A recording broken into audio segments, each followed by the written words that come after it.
And really, this is just for my, phone number management, see my contacts, see any call groups or queues that I'm part of. If I'm part of what in this platform, a hunt group is called a multi-line hunt group, an MLHG. So any MLHGs that we enable for queuing, basically turning that hunt group into a basic call center, then that agent would also have this agent dashboard here. So they could always pop open their agent dashboard to log into the queue, go busy, available, unavailable. And I'll pop that open here in a second. But this first page is really just your phone number management. So, on a default account, your number is going to ring in and it's going to be set to ring your account phone. So that means, any desk phones you have, if you have a home phone, an office phone, if you've got the soft phone client, installed, which is the CT Cloud communicator here, any time someone calls your number, it's going to ring the account phone at any one of those places. So I could answer my soft phone, I could answer my mobile soft phone client or application, any desk phone, they're all going to be ringing. And then obviously I can simultaneously ring, I could say ring phones together. So when I set it to this, I'm not only ringing all my CT Cloud phones and soft phone, but I'm also ringing my Skype line. I could add, my cell phone number, and I could add a whole bunch of numbers to simultaneously ring at the same time.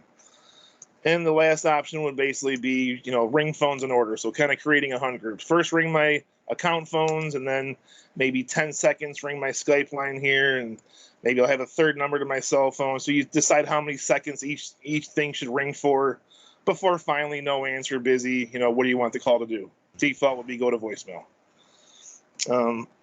I could block anonymous callers by checking the box here. I could configure my forward unavailable. So if you don't configure forward unavailable, the default is obviously just route your calls to the voicemail box. So anyone who doesn't set this up, if their lines are on, if your power's down, you don't have the soft phone app pulled up, we don't see any registrations, someone calls your number, it just defaults to your voicemail box. You could override that with the forward unavailable like I did. I said, if my lines are all unregistered, send the call to my cell phone, to my cell phone number. But it's, totally up to the users if they want to even turn that on or not. The default's going to be just your call goes to voicemail. You have your own call rejection list. So if you needed to block a specific number, you can do that. You can add a phone number here. If you needed to block an internal extension, that's possible too. Forward selected is really a unique feature on this platform. So any numbers in my forwarding list, I could basically route them away from my voicemail and forward these people in the list to a different number. So anyone in this list, maybe I want to, not have them go to my mailbox, but have them go to the main auto attendant or some different call queue or a different group in the company. Only the numbers that are part of this list. So it's just a way to screen callers away from my voicemail box and send them somewhere else in the organization, or even an outside phone number is fine. The only thing you're not seeing here is time of day routing. So if you have any users that need to automate their number, based on time of day, we can turn that on for them, and then they'll have additional calendar in here and some scheduling options, and they can say, between 8 a.m. and 5 p.m., ring my account phone, but at 5 p.m., start ringing the answering service or my cell phone number or something like that. So it's the only feature I really don't have unlocked right now is the time of day stuff, but we find the typical user doesn't use it anyway, so rather than, muck up this window and have all this extra stuff in here they're never going to use, this is kind of the default screen, but just know that we could turn time of day routing on if you ever need that for any certain lines. So with this is granted to each individual extension / user, correct? Yeah, what I'm in right now is my personal portal for my account, for my phone number. Yep. As an admin, can we limit what they have the ability to change or not change? No, unfortunately, no. So when you go in as an admin, that's the admin portal here. Mm-hmm. As an admin, you could access any one of those users' portals for them. So you can pop in, go into, these are all your users. You can, access their COM portal, view their individual settings, but you don't have a way to turn certain things off for them, no. Okay, but we would have control in the admin portal, so that's yeah. And, whether or not you want to even give them the password to their personal portal, that's up to you. You don't have to give them access to that. If they're just a standard office worker with a telephone, they don't really need that portal access. Their voicemail can come in, voicemail to email, or they can check the voicemail at the telephone. So it's really up to you if you even want to give them access to the COM portal. Sure. Maybe if they're a call center agent, you'd want to give it to them because they may want to open up the agent dashboard here. So this is going to show them any queues they're part of, the wait times, how many callers are waiting, how many members are logged in, so they get some visibility into the call center queues. And then obviously their different statuses on break, training. You can create custom statuses for your agents and run a status report to see how often they're in each different status, that kind of thing. But yeah, you don't have to give access to this. And then honestly, if you have users who use this a lot and you don't want them to have to go to the web to sign in like I just did, you can go to the download section here and download what's called the Comm Portal Assistant, which is just this assistant here, and I have it installed on my computer. So everything that's in this web portal is really built into my computer. I can just say, open dashboard, and then basically just opening the Comm Portal built into my computer. Here's all my voicemails.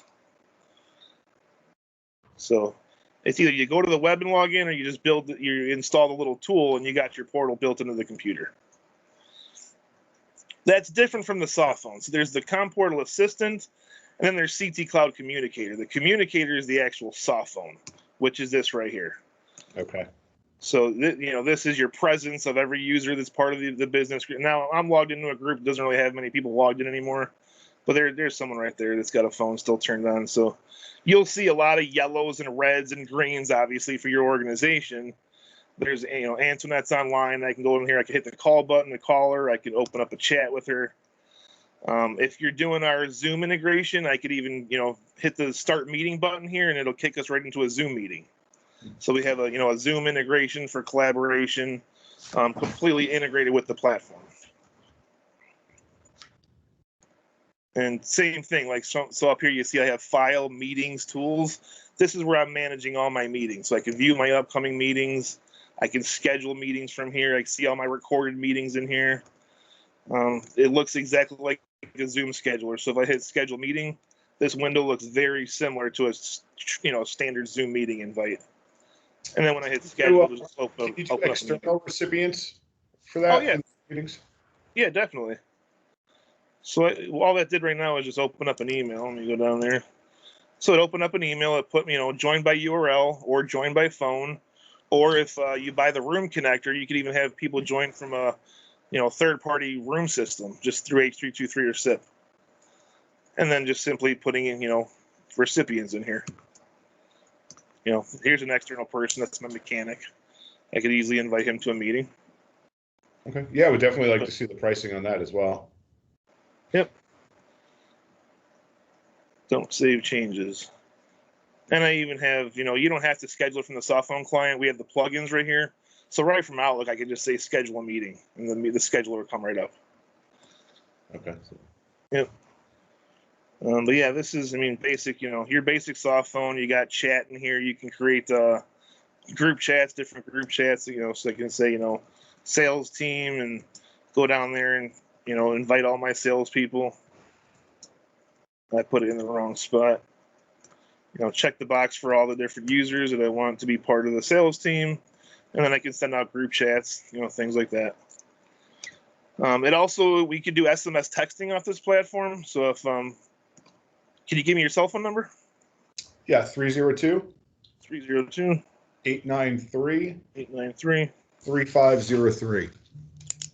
It knows you're not a contact. I could add you as a contact, call you, or chat with you. So it knows right away that's an SMS-enabled number. Test text from Pat.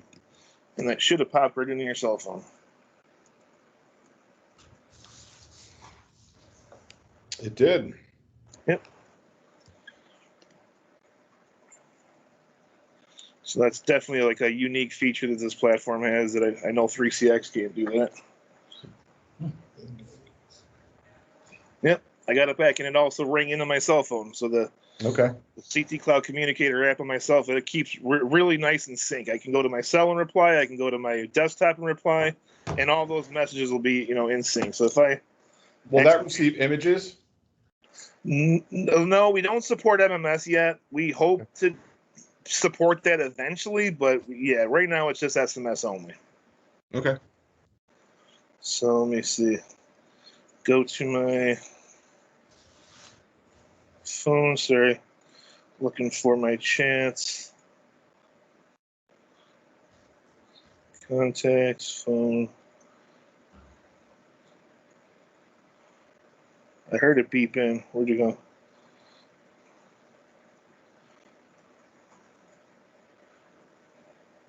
No. That's okay. I was going to reply to you from the cell phone, not finding the window. But just they got it. So, and then yeah, if you're an internal employee and I'm texting you, I can from the same window flip between SMS and IM. So if you were actually an employee, then when I open up a chat window, I can choose whether I want to send you an instant message internally or go to your SMS number. So, do you guys have a CRM at all? Salesforce or anything? We're currently using Tiger Paw. Tiger Claw? Tiger Paw. Tiger Paw. Yeah, let me see if that's on the list. Integrations. Tiger Paw. The one word? No, I don't see that yet. Something Tiger King. V Tiger Hemp. No, who makes it? Tiger Paw. Oh, okay. Is the app called something else or? Nope, that's what it is. How about ConnectWise Manage? Yeah, ConnectWise should be in there. Okay. Yep, we could do a ConnectWise integration. So we have this little, plug-in tool here. When I go to configuration, I'm doing it with Salesforce today, but I know I could go in here and do the ConnectWise, and then simply put your, login credentials in here. And then as a call comes inbound or outbound, we can do a screen pop of your ConnectWise. That is an add-on feature, so it's like per user, whoever would need, maybe your sales team or certain users who need this. It's only a $5 a month plugin, but we can do some basic CRM integration, and with ConnectWise we could even log the time, the day, the call, the duration of the call into ConnectWise by checking this box here. As soon as you end the call, we're going to take all the call information and put it into the ConnectWise contact record. Okay, that's interesting. Yep. So we can not with that Tiger Paw, but definitely ConnectWise. We have people using it for ConnectWise.